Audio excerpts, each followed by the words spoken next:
તો ધોમધખતા તાપ વચ્ચે પણ લોકસભા ચૂંટણી માટે ઉમેદવારો જોરશોરથી પ્રચાર કરી રહ્યા છે। મહેસાણા લોકસભા બેઠકના ભાજપના મહિલા ઉમેદવાર શારદાબેન સવારથી જ ગામે ગામ જઈ પ્રચાર પ્રસારમાં જોતરાઈ ગયા છે।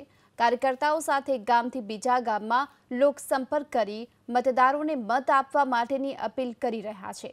તો એક ગામથી બીજા ગામમાં હાલ લોકસંપર્ક પણ કરવામાં આવી રહ્યો છે।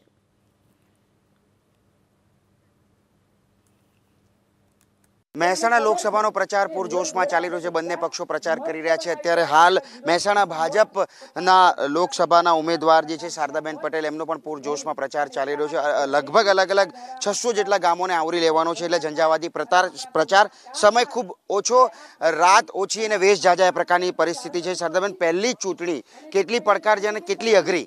મને તો અઘરી લાગતી જ નથી। આગળ નરેન્દ્રભાઈના કામ જ બોલે છે, એટલે તમે જે માનો છો પડકારરૂપ, બિલકુલ પડકારરૂપ લાગતી નથી। અને મને ખાસ વિશ્વાસ છે કે હું નરેન્દ્રભાઈના હાથ મજબૂત કરવા હાઈએસ્ટ વોટ આપીને એમના ચરણોમાં કમર ધરીશ। બેન, અત્યારે હાલ ઉનાળો ચાલી રહ્યો છે, કાર્યકરોને ભેગા કરવા, લોકોને ભેગા કરવા માટે મુશ્કેલી પડતી હશે, સમયનો ખૂબ અભાવ હોય છે। આવા સંજોગોમાં કેવી રીતે ટાઈમ મેનેજમેન્ટ કરી રહ્યા છો?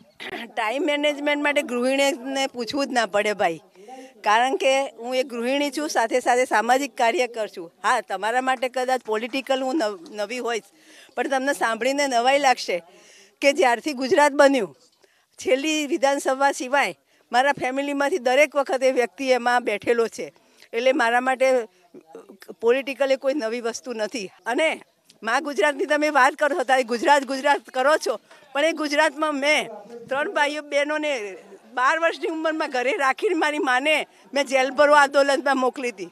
એટલે તમારા માટે નવી છું, પણ મારા માટે પોલિટિકલ એ નવી નથી।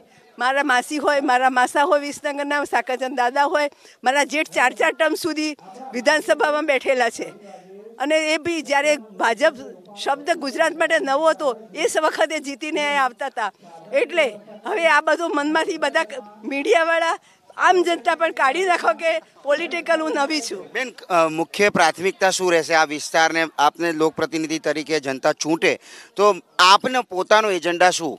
ખાસ તો હું આ ફરું છું, અને ગૃહિણી તરીકે જે બધી કેટલી વિકાસની વાતો થઈ છે, પણ મને પણ આ હું બેસું છું ત્યારે ખ્યાલ આવે છે કે આપણને કેટલું બધું નરેન્દ્રભાઈએ, આપણા વિજયભાઈએ જે સ્કીમો મૂકી છે એ કેટલી બધી વિશાળ છે, જેને મારે બી અત્યારે અભ્યાસ કરવો પડે એવો છે। અને હું તો પહેલાં હું ચૂંટાઈશ તો પહેલું મારું કામ આ જે યોજનાઓ બને છે એને આમ જનતા સુધી, ગામડાની નાનામાં નાની વ્યક્તિ સુધી હું પહોંચાડવા મારે ખાસ એની હું રચના કરીશ।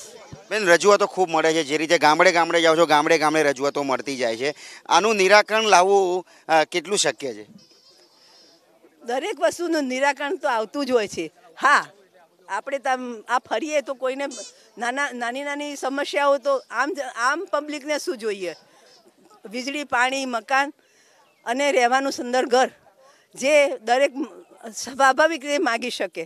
અને એના માટે સતત PM સાહેબ, CM સાહેબ અને આખું ભાજપ પક્ષ એના તરફ આપ જોઈ શકો છો। નાનામાં નાના ખેડૂતને પણ આજ બેંકમાં 2000 જમા થઈ ગયા છે।